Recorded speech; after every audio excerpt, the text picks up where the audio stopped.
Anthropic dropped Opus 4.7 yesterday. This is significant for me because I've been using Claude for months to help run my business AI for founders. Not just for writing, but for making actual business decisions. In this video, I'm going to walk you through the dashboard I built that helps me project the growth of my company that I built using Opus 4.7. Let's take a look at what this drop of Opus 4.7 actually means. As you can see on their website, Opus 4.7 is a notable improvement on Opus 4.6 in advanced software engineering, with particular gains on the most difficult tasks. That's great for us because a lot of the work that we do at AI for Founders is heavy on the software engineering front.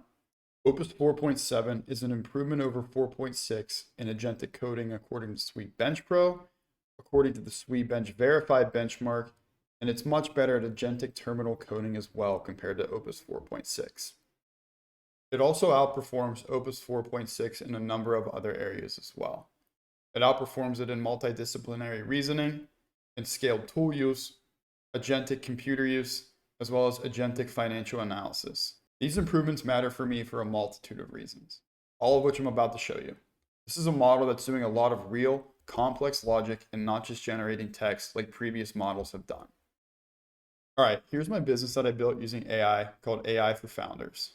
It teaches both technical and non-technical people how to go from idea all the way through scaling a business using the latest and greatest AI tools that we have at our disposal today.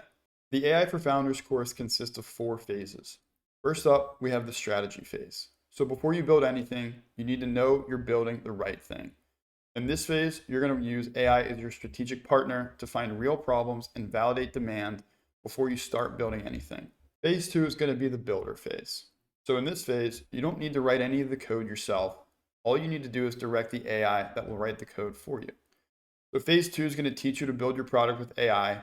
All that you need to do is just to describe what you want in plain English and let AI ship the code. This is also known as vibe coding. Phase 3 is the marketer phase. So marketing is the first thing that dies when you're running everything yourself. In this phase, we're going to set up AI-powered marketing, which consists of blog posts, email sequences, and social media that's going to keep your audience growing and your leads coming in without your daily attention. And lastly, we have phase 4, which is scaling. So revenue is only the beginning whenever you build a business. In this phase, you're going to learn how to run a business like the CEO. We're going to produce AI dashboards with tracking key metrics, which we'll go over later in this video, and financial models that flag problems before they compound. We're also going to come up with systems that are designed to scale without you burning out. Now we're going to take a look at how we actually use Opus 4.7 to run our business. Here's my conversation with Claude Cowork about a growth forecast dashboard that I want to build that'll help me project the growth of AI for founders over the next 12 months. In this conversation above, I highlighted a few areas that I want to have included on the dashboard. We have the 7 knobs that are on the left of the dashboard that we'll see. These include subscription price, the coaching rate, the sessions at 12 months, the growth multiplier, community multiplier, ad spend churn, and every chart and KPI will recalculate the moment that we move a slider. In the dashboard, I want to have 5 KPR cards that are the 12-month MRR, ARR, cumulative year 1 revenue, net of ad spend, and my subscriber count. We want each with a live delta against baseline so that I always know how far from my current scenario has drifted. And then lastly, we want to have 4 charts on this dashboard. We want to have stacked MRR composition, cumulative revenue with net of ad spend overlay, ARR trajectory, and signups by channel, which will help me keep track of where my signups are coming from. We also want to have milestones panel that updates based on my current assumptions in a full data table below. All right, now let's take a look at what this dashboard actually looks like. You could open up this dashboard within your cowork conversation, but I prefer to open it in Safari just because it gives me greater flexibility in terms of real estate and things like that. So you can see we have the AI for Founders year 1 growth forecast dashboard here. You can see on the left-hand side of this dashboard, we have those assumptions that I talked about. We have the average subscription price, the coaching hourly rate, the coaching sessions that we project to have at 12 months, subscriber growth multiplier, community revenue multiplier, monthly ad spend, base CAC, which is customer acquisition cost, our optimal spend, our average customer lifetime, and the monthly churn rate. This is a totally interactive dashboard where the graphs on the right are going to dynamically adjust based on where these sliders are on the left. And then on the top of this dashboard, you can see we have those 5 cards that we mentioned to the Claude cowork conversation. We have our 12-month MRR, our exit run rate ARR, our year 1 revenue, which is cumulative for the entire year.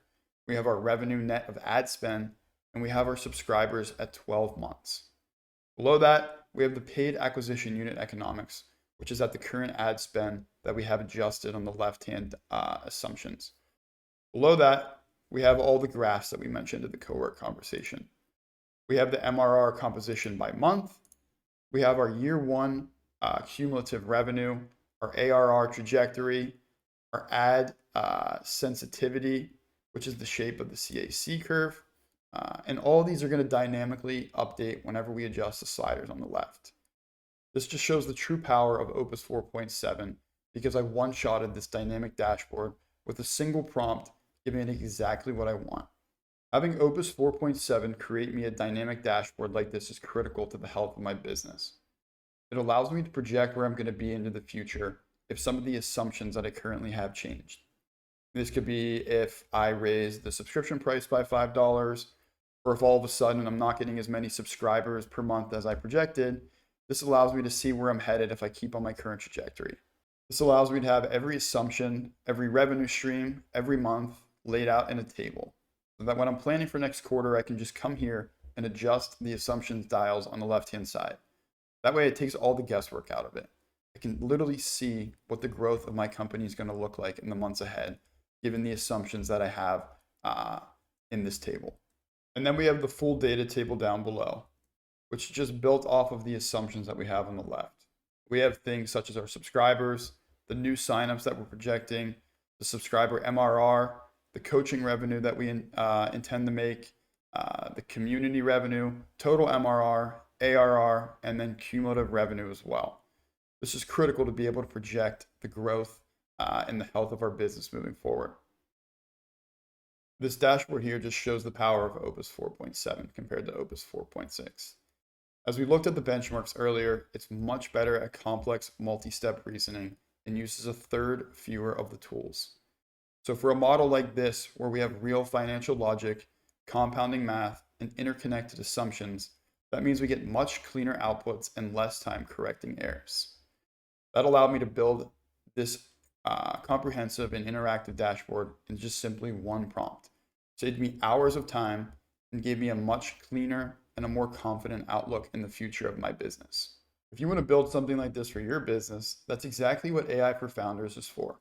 Our 4-phase class, which consists of the strategy phase, the build phase, the marketing phase, and the growth phase, will walk you through exactly how to build dashboards like this so you can project the growth of your company into the future. The link for the class will be in the description of this video. And as always, if you found this video useful, please make sure to like and subscribe. Thanks for watching, and we'll see you in the next one.